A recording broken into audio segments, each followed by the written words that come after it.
Hello everyone. Last time we have started with the topic states of matter.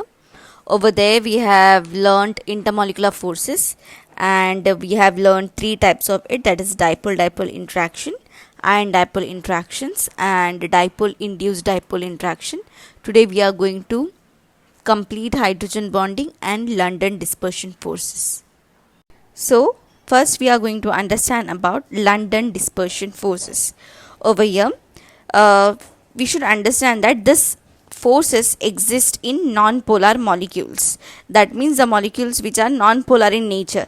That means the molecules in which the electron cloud distribution is uniform are said to be non-polar. That means there is no separation of charges in such kind of molecule. Then we say that molecules are an example of non-polar molecule. Like for example O2 comes under non-polar molecule, F2, Cl2, all diatomic molecules comes under non-polar molecule, as well as like benzene. Hydrocarbons are always termed as non-polar in nature. Only hydrogen and carbon like ethane, methane, propane, everything comes under non-polar molecule. So everywhere we can see London or dispersion forces. Now one unique example I'll say, like benzene, which exists in liquid state but has zero dipole moment, and there is no dipole forces, but they exist in liquid state. If there is no attractive forces as such, they should exist in gaseous nature. Okay, but there is some interaction, that's the reason they are actually present in liquid state. So the reason behind is the attractive forces, which is called as London or dispersion forces. So we can say that in nonpolar molecules and inert gases only dispersion forces exist, and this London forces are also called as dispersion forces, therefore the name London dispersion forces. Now why the name London forces, that we will see. Now this London forces is because of the idea of momentary dipole, which was proposed by German physicist Fritz London in 1930. So by his name the name was given as London forces. Okay, now this London dispersion forces is also called as van der Waals forces. Okay, and this is said to be the weakest intermolecular forces which exist between the molecule. That means if there, for example, we know that if there is polar molecule, there is dipole interaction, which is much more stronger. Okay, like that the weakest force, that means non-polar molecule, will not have any interaction, so that will be the weakest interaction which will exist between a non-polar molecule. So that is termed as London dispersion forces. Now this is the interaction between two non-polar molecules. So I can say that this London dispersion forces are present in all atoms and in molecules. That means all atoms and molecules experience London dispersion forces. Now this is because of the motion of electrons in an atom or the molecule. Now for example, at a particular instant the electron distribution in an atom may be asymmetrical. Okay, that means it is not uniform, that they will result in a short-lived dipole moment. Because of that dipole moment, what will happen? The neighboring atoms will have momentary dipole, okay, and their electron distribution will be disturbed, as one is now said to be, like for example, slightly polarized, therefore the other, it will try to polarize the other one. Okay, as a result there will be some attraction. That attraction is said to be London dispersion forces or van der Waals forces. This is the weakest attractive forces which is developed because of the asymmetrical distribution of electrons, and it is like a temporary dipole which is created, and it is very it exists for very less time. That is why it is called a short-lived dipole moment.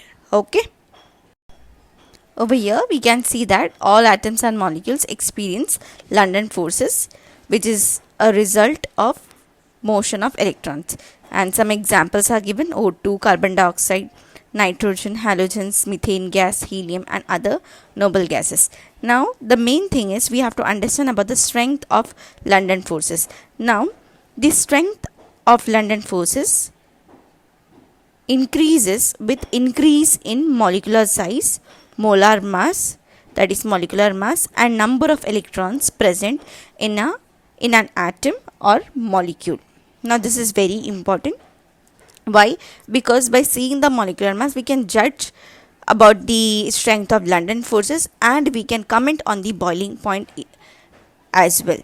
Okay, so first we'll understand that, like for example, here it is written as London forces increases, sorry, as the molecular size increases, London forces increases. So molecular mass increases, London forces increases. So this everything is interrelated. For example, if I say for a molecule the molecular mass is more, that means in turn I can say the number of electrons which is present will be more.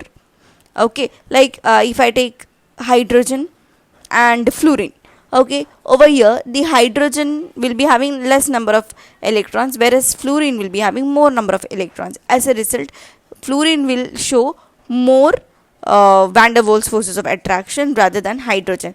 So like that, if I take the whole halogen family, that is fluorine, chlorine, bromine, iodine, over here down the group I can see the atomic sizes increases. Okay, as a result the molecular masses will increase.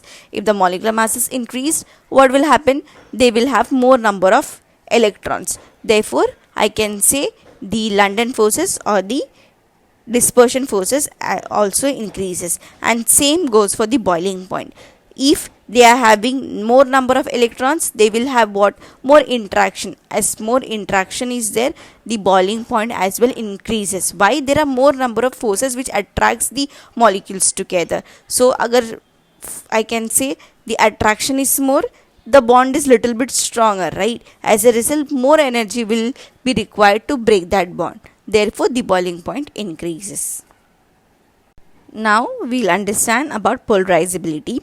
So we have talked about polarized. The molecule is now polarized. Okay, so you should know what do you mean by polarizability now. Okay, so it is the measure of how easily an electron cloud of an atom is distorted by an applied electric field.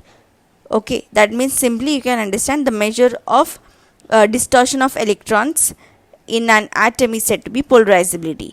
Now it can be also defined as the ability to form momentary dipoles, that is two poles, negative and positive. That means the ability of another molecule to become polar by redistributing its electrons is called as polarizability of the atom or molecule.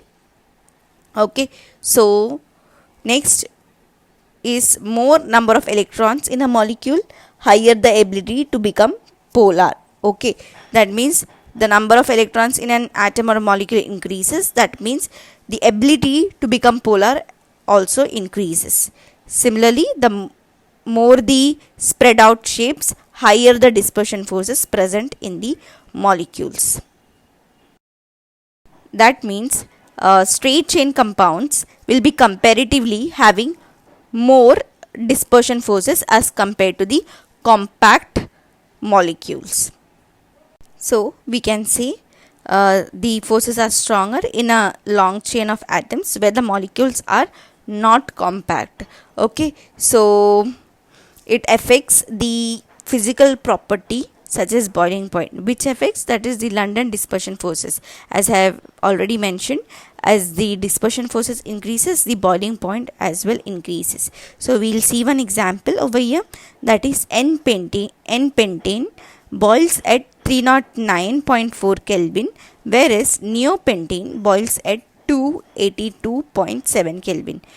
But both are having the same molecular mass. So even if they are having same molecular mass, it should boil at it should have same attractive forces. But as one is a straight chain compound and the other one is a compact one, the straight chain compound will be having more attractive forces. As a result, the boiling point of the straight chain compound will be more.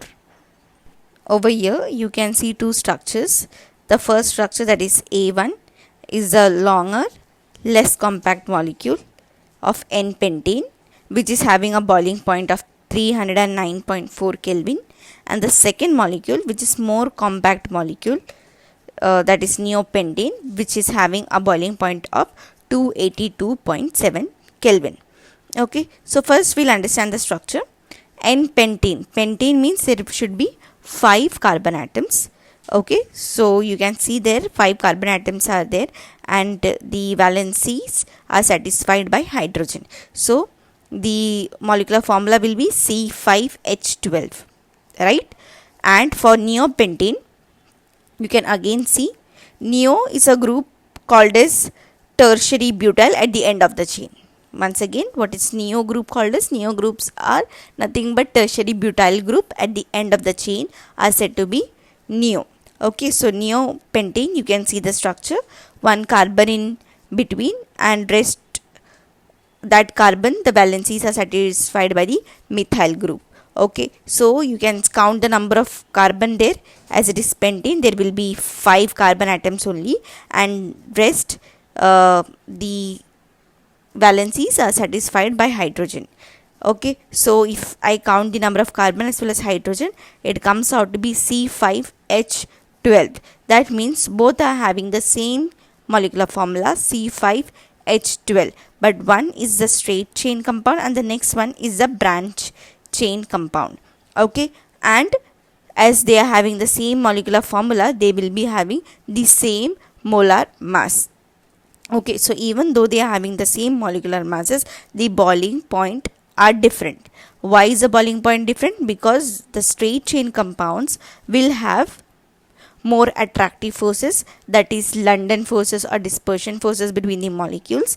As a result, they will require more energy to break that bond, and therefore they will boil at higher temperature, whereas the compact one will be having less interaction between the neighboring molecules, and therefore their dispersion the attractive forces are less. As a result, the bonds will be easily broken, therefore the boiling point over here is comparatively lesser. Okay, so hopefully you understood this thing. So to conclude, we can say that London forces are the weakest attractive forces which exist between the molecules, mainly the nonpolar molecules, and the strength of London dispersion forces depends upon the molecular size and the molecular mass. That means we can say as the molecular mass increases or the molar mass increases, the number of electrons in the molecule increases. As a result, the attractive forces increases, that is the London dispersion forces will be more. As a result, the boiling point of that molecule will be comparatively more.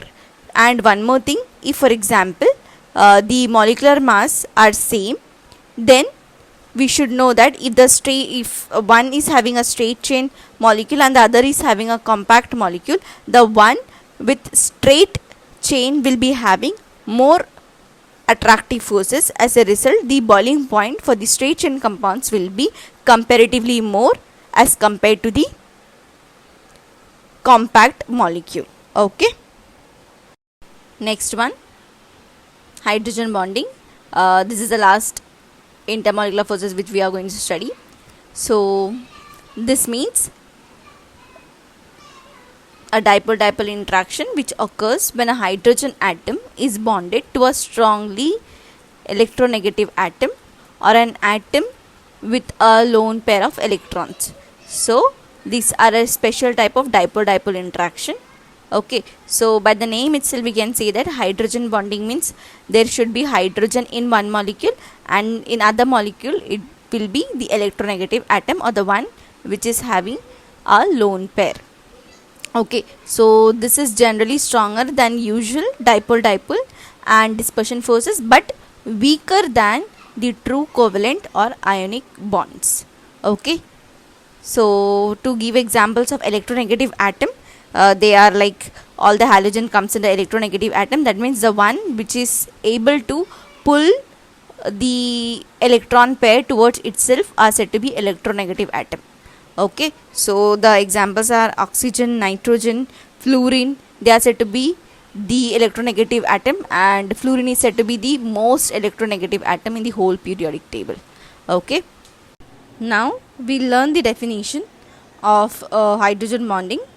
It is the electrostatic force of attraction between positively polarized hydrogen atom of one molecule and a highly electronegative atom of other molecule. Okay, so this is nothing but the definition of hydrogen bonding. Now it is represented or denoted by dotted lines, as you can see there. Next, the hydrogen bond which occurs within one single molecule, okay, is said to be intramolecular hydrogen bond. Okay, so within the same molecule is said to be intramolecular, and the hydrogen bond present between two like or unlike molecules are said to be intermolecular hydrogen bond. Like for example, interclass competition, that means between two different classes. Intra-class competition, that means within the class the competition will be there. So similar to that, intermolecular means between two different molecule, and intramolecular means within the same molecule. If the hydrogen bonding is present, then it is said to be intramolecular hydrogen bonding. Over here you can see the example of intermolecular hydrogen bonding, that means between different molecules of the same compound or different compound. Okay, so the first example is hydrogen bonding in HF. Over here the solid line which you can see is the covalent bond, and the dotted lines refers to the hydrogen bonding. Okay, so you can see HF, that is one molecule. We have written dotted lines, then other molecule is written HF. Okay, so H is having partial positive charge and fluorine is having partial negative charge, which is represented by delta positive and delta negative respectively. Okay, so you can easily understand the hydrogen bonding in HF. Now over here the electronegative atom is what? Fluorine, because of what? The molecules are polarized. Okay, as a result, because of this negative charge, that negative charge is attracted to the positive of the other molecule, that is the hydrogen. Therefore it leads to the hydrogen bonding. Okay, so the hydrogen bonding is the one which exists between a hydrogen atom of one molecule and the electronegative atom of the other molecule. Similarly, you can see the example of water down. There also the solid line represent the covalent bond and the dotted lines represent the hydrogen bonding. Okay, so H2O, over there oxygen is electronegative, whereas hydrogen is electropositive. Okay, so over here oxygen will carry delta negative and hydrogen will carry delta positive. Okay, so in the next example, NH3, that is ammonia, hydrogen bonding between ammonia. Over there the electronegative atom is nitrogen, whereas the electropositive atom is hydrogen. As a result, the hydrogen bonding is seen between the nitrogen of one molecule and the hydrogen of other molecule. Okay, so hopefully this thing is understood nicely. Over here you can see the example of intramolecular hydrogen bonding. So we have taken the example of ethylene glycol. What is intramolecular? It is the hydrogen bonding within the single molecule. Okay, so ethylene glycol, the molecule is OH CH2 CH2 OH. That means in both the ends it is having OH group. Okay, now this OH group is having one electronegative atom, that is oxygen is the electronegative atom and hydrogen is the electropositive atom. So oxygen will carry delta negative and hydrogen will carry delta positive. So within the same molecule only you can see hydrogen is interacting with the oxygen there. Okay, so that is called as the hydrogen bonding. Even here the solid line represents the covalent bond and the dotted lines which you can see from one hydrogen to the other oxygen is said to be the hydrogen bonding which exists in ethylene glycol. Okay, so hopefully you understood this. Next we'll understand the relation between hydrogen bonding and boiling point. So the presence of hydrogen bonding in the compounds that means more energy is required to break the bond. Okay, so that means the compounds, the interaction, the attractive forces between the molecules will be stronger. Therefore, more energy is required to break the bonds. As a result, the boiling point increases. So, it is written boiling point is more in case of liquid molecules containing hydrogen bond. Okay, and this hydrogen bonds can be quite strong with energies up to 40 kilojoules per mole. And the boiling point generally increases with the increase in molecular mass, but some hydrides of nitrogen, that is hydrides of nitrogen, the example is ammonia, NH3, hydrides of oxygen, that is H2O, and the hydrides of fluorine, that is HF, have abnormally high boiling point. Why? Because of the strong hydrogen bonding which exists between the molecules. Okay, and due to the presence of hydrogen bond, the viscosity of liquid increases. So what do you mean by viscosity? Viscosity is the measure of a fluid's resistant to flow. So if I want to take an example, honey is said to be more viscous than water. Now why is it so? If I pour honey and water in the floor, water will flow easily as compared to honey. That's the reason we say that honey is said to be more viscous than water. So if I want to just comment on the hydrogen bonding, it will be like the hydrogen bonding in honey will be comparatively more as compared to the water molecule. Okay, so the presence of hydrogen bonding helps to understand the viscosity of liquid. And next, hydrogen bonds play a vital role in determining structure and properties of proteins and nucleic acid present in all living organisms. In case of gases, the intermolecular forces of attraction are very weak. This is a diagram which shows the hydrogen bonding in water. So, liquid water contains a vast three-dimensional network of hydrogen bonding. Now, why it is so?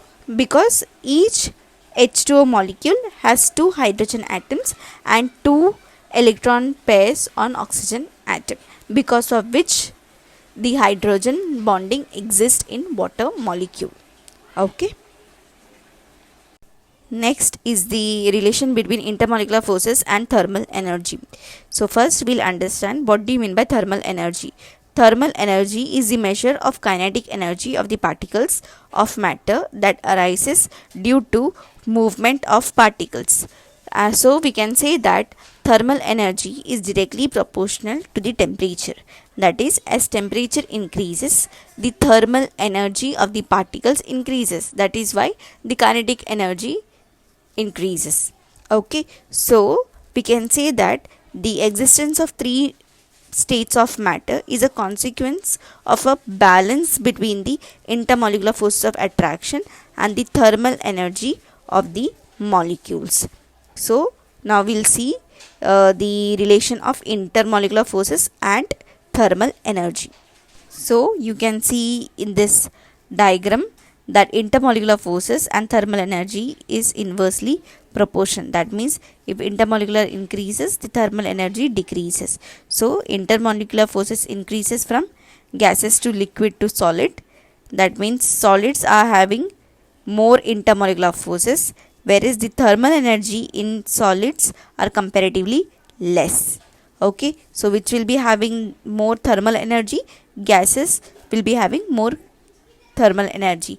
So you can understand, as temperature increases, it turns to whatever solid turns to liquid, liquid turns to gases. Okay, that's the reason the thermal energy is more in gases and the intermolecular forces of attraction is less in gas. Okay. So we can say that when a substance is to be converted from its gaseous state to solid state, its thermal energy has to be reduced. That is, its temperature has to be reduced. Next, you can see the comparison of intermolecular forces in this table. So we are comparing the strength and the characteristics of each force of attraction. The first one is ion dipole. The strength is moderate, that is in between 10 to 50 kilojoule per mole, and the characteristics is it occurs between ion and polar solvents. Second one, dipole-dipole interaction, the strength is weak, that is in between 3 to 4 kilojoule per mole and occurs between polar molecules. Next, London dispersion, again it is weak, in between 1 to 10 kilojoule per mole, and it occurs between all molecules, and the strength depends upon size and polarizability. Next is the hydrogen bond. This is moderate, that is in between 10 to 40 kilojoule per moles, and it occurs between molecules with OH, NH and HF bonds. And one more is there, which is that the dipole induced dipole interaction. Over there it occurs between one polar and a non-polar molecule. Okay, so hopefully you understood all these things. So next time we'll start with the characteristics properties of gases. So please do revise all these things. Okay then, bye.